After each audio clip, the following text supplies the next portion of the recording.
Into order and a pledge of allegiance, please.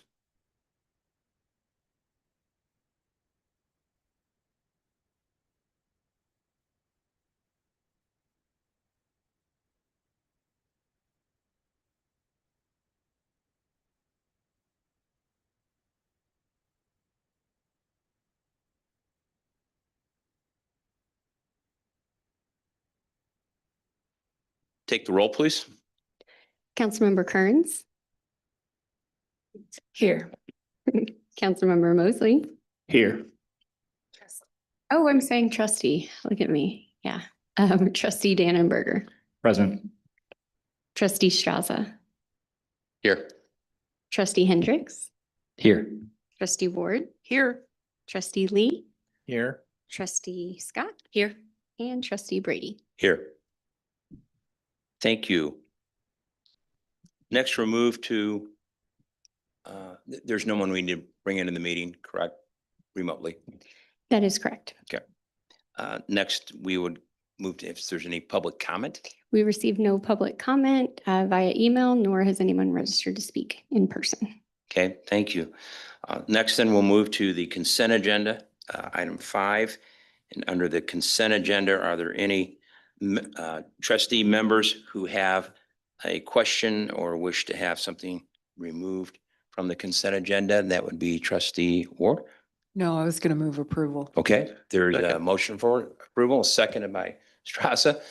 Very good. Next, then we'll move to the, we do need to vote. Yep, Go right I'm going to ahead. do a quick voice vote. Here we go. Trustee Kearns. Yes. Trustee Mosley. Yes. Trustee Dannenberger. Yes. Trustee Straza. Yes. Trustee Hendricks. Aye. Trustee Ward. Aye. Trustee Lee. Trustee Scott. Yes. Trustee Brady. Yes. Thank you. No nays to announce. Next, we'll move to the regular agenda. And under regular agenda, item A is consideration and action on the adoption of the fiscal year 2026 tax levy ordinance as requested by the Township office. And are there information you'd like to share with us regarding that item? No, nothing's changed. Okay. Since seeing it for last one. Are there any questions or comments from trustees? Okay. Is there a trustee who'd like to make? I'll make a motion to approve as presented. Trustee Hendricks and seconded by Second. Trustee Scott. You take the vote, please. Trustee Kearns. Yes. Trustee Mosley. Yes. Trustee Dannenberger. Yes. Trustee Straza. Yes. Trustee Hendricks. Aye. Trustee Ward. Aye. Trustee Lee. Yes. Trustee Scott. Yes. Trustee Brady. Yes. And no nays to announce. Next, we'll move to reports of elected officials. And if our supervisor would like to go ahead, please, and give her report. How long do you want me to talk? We did have a change in our payment levels, income guidelines and payment levels, which happens once a year. In relation to TANF guidelines from the Department of Human Services. That's our guideline based on our general assistance handbook and how we decide what minimum requirements would be. So the level for general assistance is 456, which is up from 439. And that went into effect as soon as we heard about it. November 1st, I think, is the first date that it was effective. And then we also modified our emergency assistance grants, and HUD guidelines are used, not HUD, rent assistance is used, average rents for 1-bedroom, 2-bedroom, and ongoing are what we use as a guideline for that. And we went up in all categories, not by the amount necessarily with the actual recommended or what the average rent would be. It actually might have gone up slightly higher in each category just to account for utilities as part of that too. So it's now competitive with a 1 month's rent or close to it, 1 month's rent for an individual or a family unit. And that would help potentially with crises that they might be facing. Any comments or questions on that particularly? Trustee Ward? Oh, I'm No? sorry. I thought you were Okay. pushing it back. Are there I'm any gonna say questions thank- or comments from any of the trustees? And I have a few more things to say too, Okay, but go that right in ahead. particular. We had received I don't know if you saw my notes, but $28,264 in Social Security reimbursement. Township is an interim assistance. And when somebody is awarded SSI, then we receive a certain amount backdated to whatever the state decides is going to be used. And one of the particular amounts that we received in a check was $18,000. And that was for somebody who has been on general assistance for quite a while. And then the rest kind of filtered in and added to the rest of that for 28,000. So that was a big reimbursement for us. And then, I wanted to talk about the emergency food relief program briefly. You saw my notes I sent that out as soon as I could gather all the information for it. And I wanted to say that our oldest receiver of the benefit card that we put out was 89 years old and the youngest was 19. The average age was 47. We served very close to 500 people, or 500 members of an assistance unit total.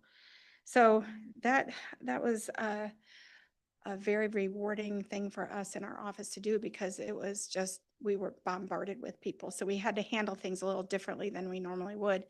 We had to actually close our doors at a time because we had to process as many phone calls as we were receiving. And that was over 600 calls for the food program itself, but we also had business for general assistance, emergency assistance, which you can see in the statistics that you have in here, that we kept our business going the whole time. So it was I'm very proud of my staff for what they did. So it was a good program and I'm glad we could serve the community that way. And I don't have anything else to say if you have. Thank you very much for all your efforts and that of your staff as well in that Mhm. challenging time. Are there trustees who have comments for our supervisor? Yeah, I've just got a couple questions with regard to that emergency assistance Mhm. for the food benefits. Did you have to turn anybody away?